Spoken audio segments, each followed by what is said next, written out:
Mykelti Williamson appeared on Celebrity Ghost Stories in 2010 and told a story about a phone call he received from a childhood friend who had a terrifying message from hell.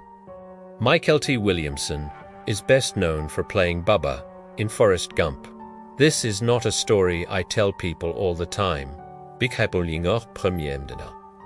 To this day, I'm very careful about who I talk to about the story, but this is a fact. This is something that happened to me. This happened in the early 80s in Los Angeles, California, when I was a struggling actor. People who know me know I stop by my mom's house a couple times a week to go see my mom. Everyone who knows me knows that about me. One day, I gave her a call and she didn't answer the phone, so I stopped by. My mom met me outside her house and told me to get back in the car and go home. It was really weird. I was like, "Mom, are you okay?" She was like, "Yeah, baby, I'm fine. Just get back in the car and go home. I'll talk to you later. Call me when you get home." So I called her when I got home and she said everything was fine. A couple days later, I stopped by her house again and, like clockwork, she met me outside and told me, "Get back in the car and go home." I was like, "Mom, what's wrong? Are you okay?" She was like, "I'm fine, baby. You cannot be here now." I was like, "Is somebody bothering you?" She said, "No, baby. Just get in the car. If you see any of your friends, don't stop." Gom. I asked my mother if there was anyone in the house. She said, "No, Mama wants you to go home." So I looked at her and I was like, "Okay, Mom, all right." I was tempted to push my way past her and go on in the house to see if everything was okay, but I would never disrespect my mom. My mother's not a weak or frail person. She's a very strong woman. A couple of days went by and my phone rang. It was my mom and she asked me if I could come and see her. I was like, "Mom, are you okay?" She was like, "When can you get here?" All the way over there, I had butterflies in my stomach and I was like, "What's going on? What's wrong with my mother?" When I got to her house, she let me in this time. Something was definitely wrong. It was so thick in the air that you could cut it with a knife. I had to try and stop myself from shaking because my nerves were on edge.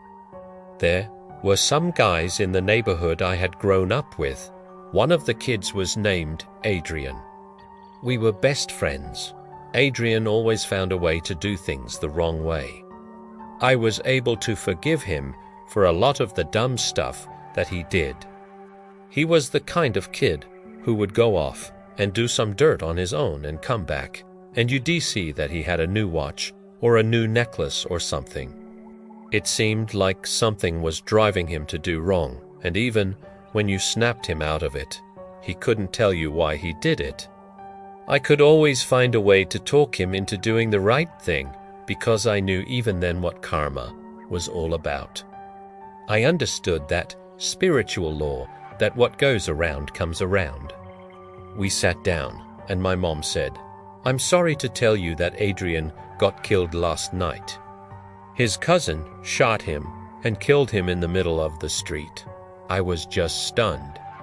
She said, "He had been by here looking for you, and I saw death on him."